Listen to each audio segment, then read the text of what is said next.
مساء الخير. النهارده اول ماتش من ماتشات الزمالك في الموسم المحلي. قابلت عمر الالماني وكريم اليوناني وحسن المعجباني ونيشو الانساني واللورد الافغاني وباسم الحمصاني. اول محطه لينا في مدينه الاسماعيليه كانت مزرعه شجيع، ومن حظنا صادف يوم الماتش مع يوم موسم حصاد المانجا. في المزرعه في حاجات كتير جدا ممكن تعملوها، ممكن تقضوا يوم كامل، ممكن تشتروا من منتجات المزرعه كتير جدا، منسوجات، زيت زيتون، خضار، فاكهه. طبعا المانجا مفيش كلام.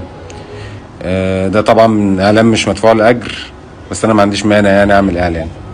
رحنا بعد كده نريح بعد اكلة سمك رهيبه، بس انا ما كنتش فاضي اصورها لان انا كنت بطحن في الصبيط. وصلنا استاد هيئة قناة السويس، اللي هو بالمناسبة أحسن استاد مصري موجود حاليا بالنسبة لسهولة دخول الجماهير للمدرج وقرب البوابات من الشارع الخارجي. ونرجو أن كل الاستادات تحذو هذا الحذو. إيه اللي أنا بقوله ده؟ عموما ده الاستاد من جوه، وده أعظم جمهور في الدنيا. ابتدت المباراة.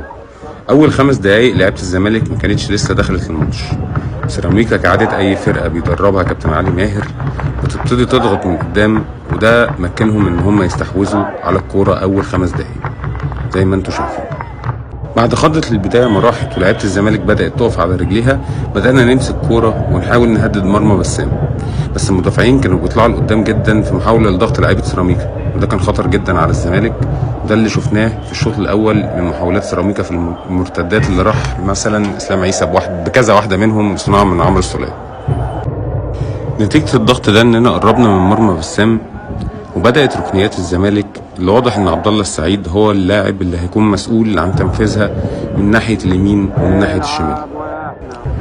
هنا محاولة من المحترف الجديد شيكو بانزا ان هو يخترق دفاعات سيراميكا، ولكن تنتهي باخطر ركنية للزمالك واخطر فرصة للزمالك في الشوط الاول. لعبها عبد الله السعيد بالمقاس، استلمها محمد شحاتة وسدد، ولكن انقاذ من عمرو السولية في اخر ثانية. تتوالى ركنيات الزمالك في الشوط الاول نتيجة الضغط، ولكن دون اي خطورة تذكر. محاولة لبناء اللعب من دونجا بالربط مع ناصر ماهر وعبد الله السعيد، انما سيراميكا كانت مقفلة كويس، وواضح ان كابتن علي ماهر كان مذاكر المدرب الجديد بتاعنا كويس. الزمالك كثف من ضغطه ومحاولة من لعيبته لتسجيل الهدف الاول قبل الشوط الاولاني ما يخلص، ولكن للأسف دون خطورة تذكر. حاول اكتر من جبهه اليمين من ناحيه ناصر ماهر والجبهه الشمال من ناحيه شيكو بانزا، ودي كانت تقريبا اخر فرصه في الشوط الاول.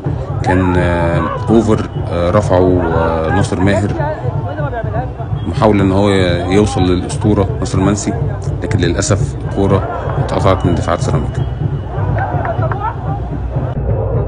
ابتدى الشوط الثاني وزي الشوط الاول بالظبط، لاعيبه سيراميكا كانوا بيضغطوا من اول خط دفاع الزمالك لمنعهم من الطلوع بالكوره، بس ده أثر بشكل كبير جدا على لياقة لعيبة سيراميكا بشكل ملحوظ، بالذات في آخر الشوط الثاني. زائد إن لعيبة الزمالك قدرت إن هي تخرج بالكورة عن طريق الكورة الطويلة نص الملعب من محمد صبحي، اللي هو أحسن لعيب أو أحسن حارس في مصر بيلعب برجليه، ولا أوشا بقى ولا موشا. ابتدت تبديلات الزمالك بنزول آدم كايد وعبد الحميد معالي مكان دونجا وعبد الله السعيد. في منتصف الشوط الثاني كانت اخطر كوره لسيراميكا نتيجه دربكه في خط دفاع نادي الزمالك وتالق من محمد صبحي، اللي انا بعتبره من رجال المباراه في الماتش ده. قدم مستوى ممتاز سواء على صناعه اللعب او التصدي للكرات الخطره لسيراميكا. اخر ربع ساعه من الماتش المدير الفني البلجيكي يانيك فيريرا بيعمل تغيير كمان لتنشيط خط الهجوم بنزول سيف الجزيري مكان الاسطوره ناصر منسي. للاسف ملحقتش اصور جون الاول لنادي الزمالك بتاع ناصر ماهر لاني كنت بولع سيجاره، بس هو كان جون جميل. ابتدى من عند سيف جعفر مرورا بعبد الحميد معالي، ثم الكرة راحت لآدم كايد اللي لعبها بينية لناصر ماهر اللي خلصها في الجون بعد كرة ما خبطت في مدافع سيراميكا. بعد احراز الزمالك الهدف الاول تخلى علي ماهر عن الحذر الدفاعي وبدأ يضغط ويهاجم بكل الخطوط املا في تسجيل هدف التعادل، خصوصا ان الزمالك احرز الهدف الاول في الدقيقة 85، وده طبعا وقت قاتل ما يقدرش يعوض فيه. طبعا سيراميكا كان بيحاول من كل حتة في الملعب، من اليمين ومن الشمال، انما لعيبه الزمالك كانت مقفله كويس جدا وكانت واقفه على رجليها خصوصا بعد ما احرزنا جون ناصر ماهر.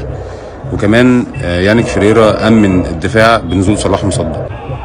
دي هجمه مرتده للزمالك عايز اقف عندها شويه، كره مع سيف جعفر ورايحين هجمه مرتده نموذجيه، قرر ان هو يلف ويرجع ويديها للمساك. هل معقوله يا كابتن سيف ان المساك يكون عنده رؤيه وتكنيك احسن منك يا لاعب الخط الهجومي؟ طبعا انا مش هتكلم على كابتن سيف الجزيري في الشهر. في غفله من الزمن كابتن محمد شحاته كابتني وكابتن الدنيا يحط الكوره هدف شيكابالي من نص الملعب، بيفكرنا بذكريات جميله مع اعظم لاعب في تاريخ النادي الزمالك. ودي نهايه اليوم، رجاله بتحتفل بالانتصار واصطياد المانجو الفص زي ما حضراتكم شايفين، واشوفكم